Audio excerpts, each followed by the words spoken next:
This program is brought to you by thepodcastfactory.com.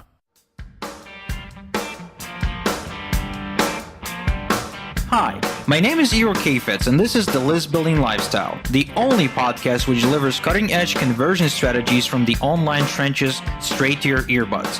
Download the transcript of today's episode and all future episodes at listbuildinglifestyleshow.com. I also invite you to grab a free copy of the Wealthy List Builder Survival Guide at listbuildinglifestyleshow.com/survival. And now, once again, it's time to claim your list building lifestyle. You are listening to the List Building Lifestyle Show.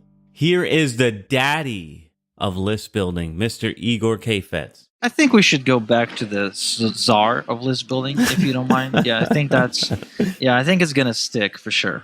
I thought it's like, who's your list building daddy? Let me spank that. Well, now we're getting into pimping, and that's like a really great territory.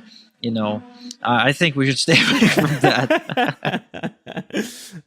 Nice. So what do you have for us today, Igor? Well, today, as promised, we're comparing autoresponders. Like, we're trying to find out which one is best for you if you're promoting internet marketing products. And the three services we're comparing today are Aweber, GetResponse, and Mailchimp. Now, there's four categories that I rate my autoresponders. And as somebody who's been banned like more times than I can even care to remember, okay, there's only four criteria that bother me that are important to me. First and foremost, it's the email delivery. How well are my emails delivered? Because, I know that everyone doesn't like, if you go to any autoresponder's website and the first thing they say, we are the best in the world, we've got the proprietary technology, and we guarantee 99% email delivery or some shit like that, right? And 99% of the time, that's bullshit. Nobody can guarantee 99% email delivery simply because there's so many things that go into deciding, that percentage that, quite frankly, are outside of the autoresponder's control. For example, it could be your from email address. Like, you can be getting a really good AP from your autoresponder company, but your from email address is a Gmail, you will not inbox. It's not going to happen anymore. I mean, there's rules against that at this point. The ISPs simply will not let you in, right? Or you could be using a link that's actually banned. So if you're promoting a company such as, say, Empower Network, now I know that Empower Network doesn't exist anymore, and that's probably why I'm using them as an example, but at one point when Empower Network was really kind of picking up steam, like it was really growing, EmpowerNetwork.com got blacklisted because so many people mailed out that link. So what happened was, from that point forward, anyone who used EmpowerNetwork.com in their emails landed in the spam just because of the link. So whenever the autoresponder company promises you 99% email delivery, please do not believe them, because they simply cannot promise that. There's no way they can guarantee that. So that's the first criteria, email delivery. Criteria number 2 is ease of use. So we're talking about the user experience. It's how easy it is for me to load a new email, how easy it is for me to, set up a follow-up sequence, how easy it is for me to cloak a link, to check my stats, to transfer my sequence from one list to another, and so on and so forth. Okay. Now, the third one is functionality.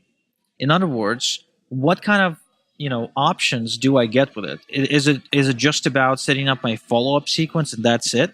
Do they track conversions using their own custom pixel? Do they provide me with an ability to email my list in a specific hour of the day, or maybe set up like a 5-hour gap between the two emails in my sequence, allowing me to create a scarcity launch, right? So I'm, that's the kind of stuff that I'm thinking about. Like, do they automatically segment my prospects out of my prospect list and move them to the buyer list when they buy something, right? Not every autoresponder does that. So, that's another thing that I'm thinking about. And last but not least, likelihood of getting banned, right? So, like I said, I've been banned a lot. I'm talking dozens of times. So, obviously, whenever I'm signing with anyone these days, the first thing I'm thinking is, okay, am I signing up for 2 days? Am I going to get banned? If I am, like, should I even bother?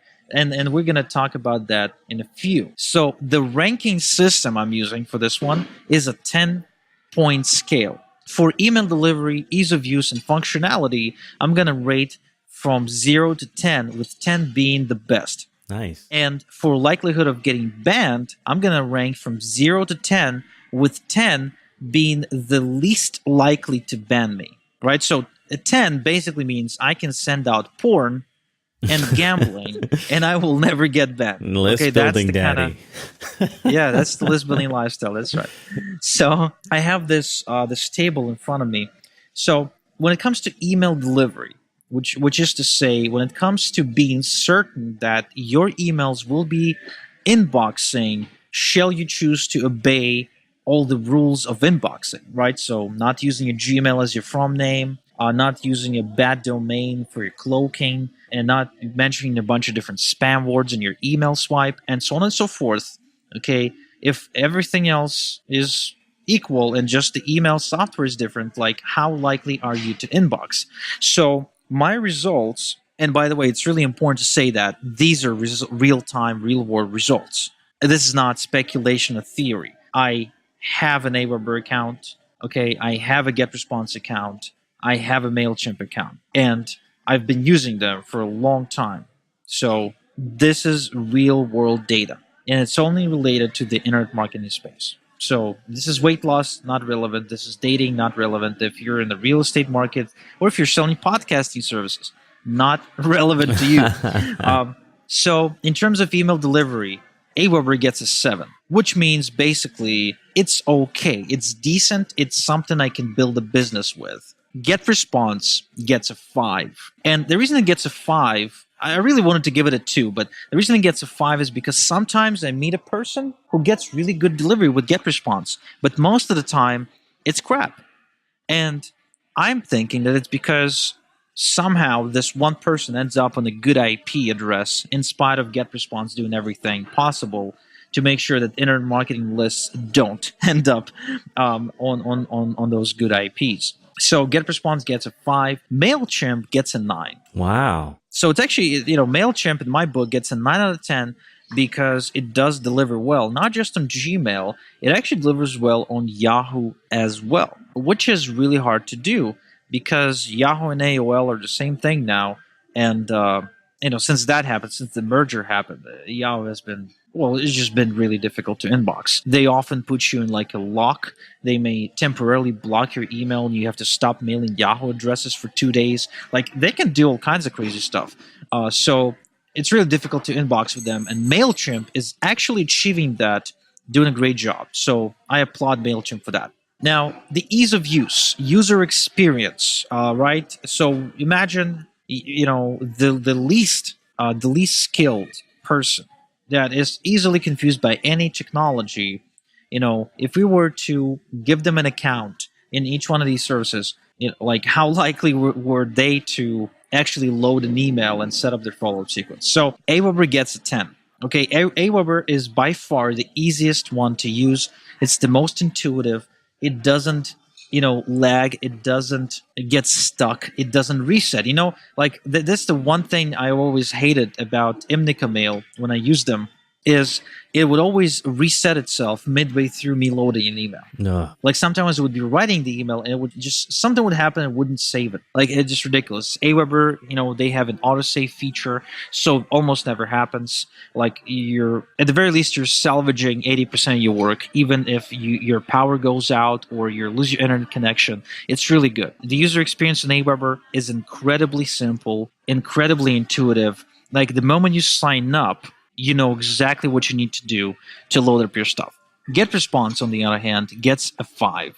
Again, so GetResponse, sometimes, here's how I feel about GetResponse. GetResponse feels like someone who's really jealous of Aweber and is trying to copy from them, but make it seem different at the same time. Nice.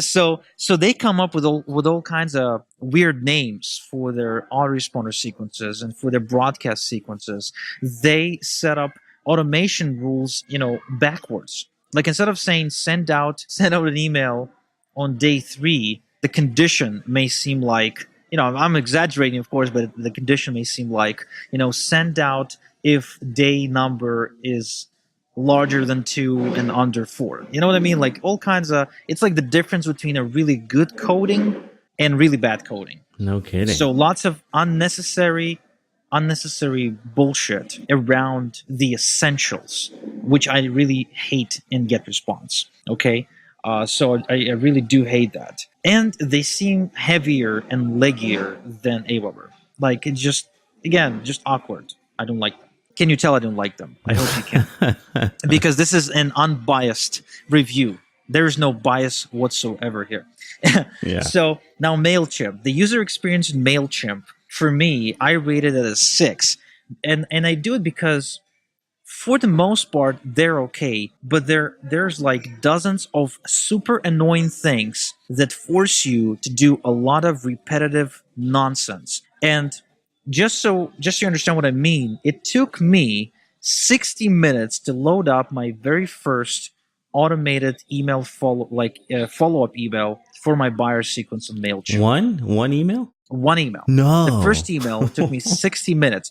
Now, this is after I've been doing this thing for several years and acquainted myself with all autoresponders, right? It's after that. I have the experience. I know what I'm doing. I know what I'm looking for. And it took me 60 freaking minutes to load it up and set it up so it actually goes out. I've also experienced a lot of trouble with the formatting issues because they got these templates and I had to modify them and I had to save it as a template, then I didn't save it right. So Mailchimp turned out to be way more complicated than I was hoping it would be, and that's why it gets a 6. So number 3 is functionality, right? So Aweber functionality. By the way, I know it seems like Aweber is clear winner here, but bear with me because you may be surprised. So Aweber functionality for me, and this means like I explained, like can they do an automated segmentation, right, for the buyers list? Can they identify a person that hasn't been opening my emails for 2 weeks and remove them automatically? Can I segment by landing pages? Can I segment by countries? Can I do a lot of this crazy stuff that you really need to do if you are taking segmentation seriously,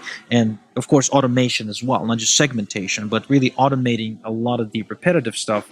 So Aweber gets an 8 out of 10. It's pretty good, but it could be much better. And what could make it better is AW Pro Tools, which is it's a pretty popular plugin that you can use to connect your Aweber through the API, right, to really put it on steroids. So you kind of turn Aweber into Infusionsoft, if you will. GetResponse, pretty much, like I said, GetResponse, they copy everything Aweber does. They just do it in an awkward way. So in terms of functionality, they offer the same things. Now, they do have some advantages, such as, for example, they allow you to send out on a time zone specific hour, which means if I set up the email to go out on, say, 7 a.m., I can have it go out on 7 a.m. EST for you, Jonathan, because you're located in Florida, and I can have it go out for me 7 a.m. Israel time because I'm in Israel, right? So this is actually a pretty good thing. So GetResponse gets somewhere between 8 and a 9.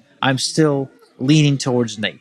And Mailchimp, well, Mailchimp surprised me. Mailchimp had better automation than Aweber and GetResponse, and I loved it.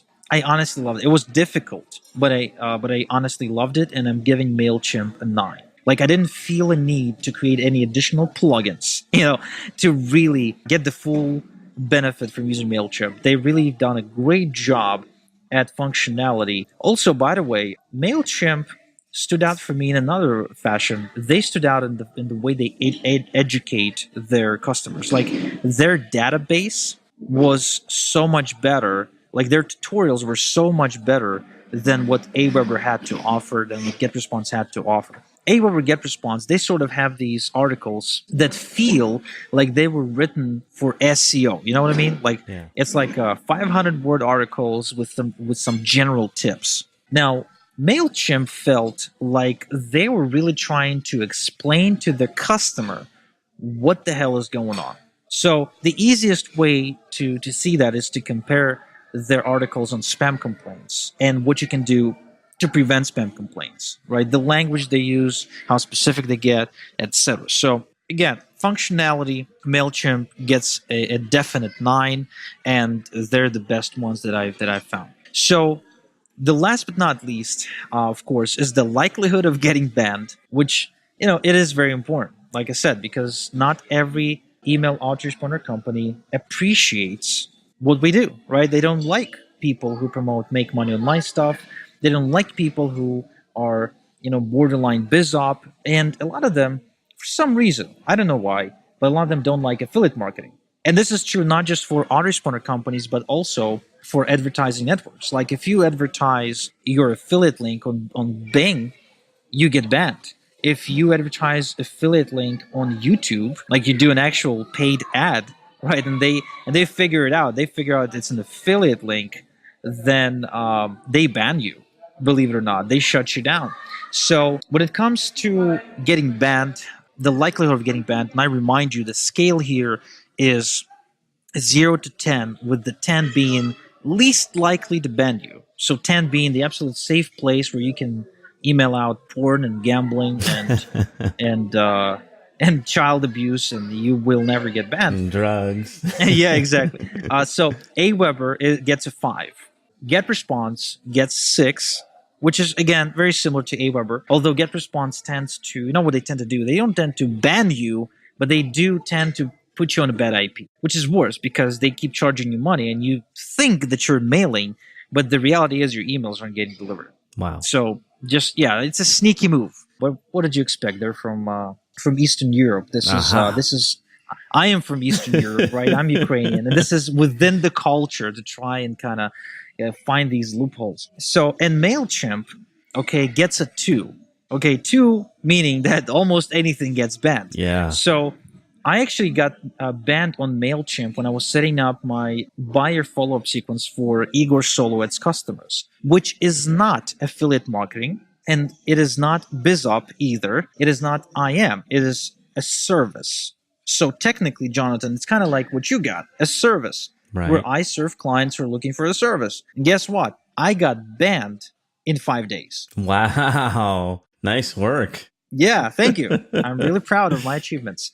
So to sum it up, the final score is GetResponse ranks last, dead last, at 24. Mailchimp is second to last, 26. And number 1 is Aweber with 30. Okay, now Mailchimp, however, doesn't get to stay on that list. I disqualified because it's impossible to actually mail from it. Like, it's impossible to not get banned if you're dealing with the kind of products you're dealing with. So Mailchimp has to go, and you have to choose between Aweber and GetResponse. And in that case, you're going for Aweber, hands down the best option. Now, Jonathan, this is where I expect for you to come in and argue with me. How come we're only reviewing Aweber and GetResponse?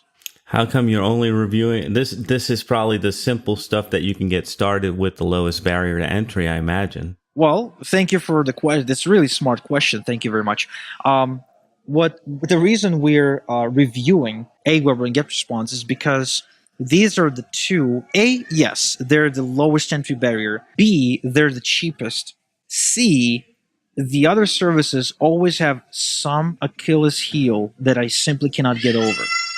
For example, Infusionsoft, great company, but they too will get you banned if you're in BizOp or affiliate marketing. And also, they're really expensive. Like, besides the actual fee for the autoresponder, you actually have to pay like what, $1,500 or $2,000 for a setup fee or something like that, where they have to teach you how to use it. Right. It's very confusing, right? Now, you got other services like, say, Ontraport. I think everybody heard of Ontraport. Yeah. Really expensive. $300 a month, and it limits you to 100,000 emails. With Aweber or GetResponse, you never get any limits on how many emails you can send. You get a limit on the size of your list. So if I have a list of 10,000 people on Aweber, I can mail that list every day, and that's going to be a total of 300,000 emails that I send out that month.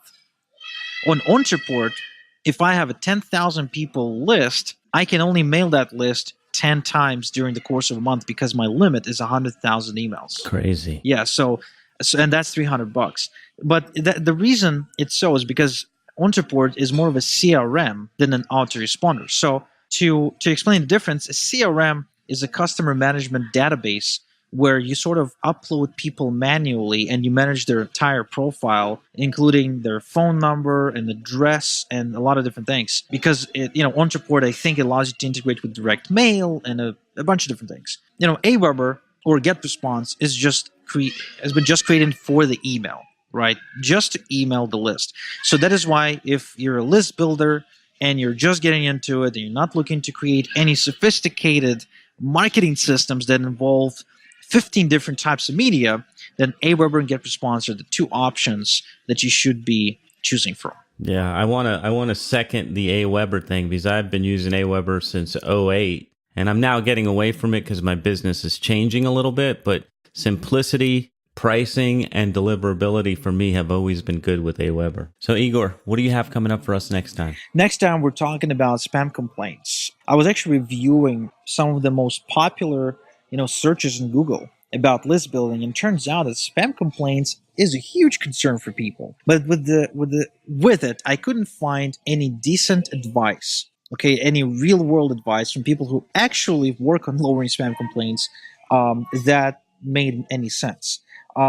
As somebody who got banned from many different types of email delivery software, I have incredible amount of experience with spam complaints, because that's one of the reasons why they ban you, because your spam complaint is too high. So, I believe you'd benefit from, checking out my advice, because I literally ate a dog learning it. So that's what I want to chat about next time. All right, looking forward to that. Another list building lifestyles in the can. We'll be back in your earbuds next time. Thank you for tuning in. Thank you for listening to the List Building Lifestyle. Make sure to subscribe on iTunes or Google Play to never miss an episode. Because who knows, just one conversion tactic we share on the show might double your list and double your business. Download the transcript of today's episode and all future episodes at listbuildinglifestyleshow.com. And don't forget to claim your complimentary copy of the Wealthy List Builder Survival Guide at listbuildinglifestyleshow.com/survival. This is Igor Kafetz, and until next time we talk, have a good one.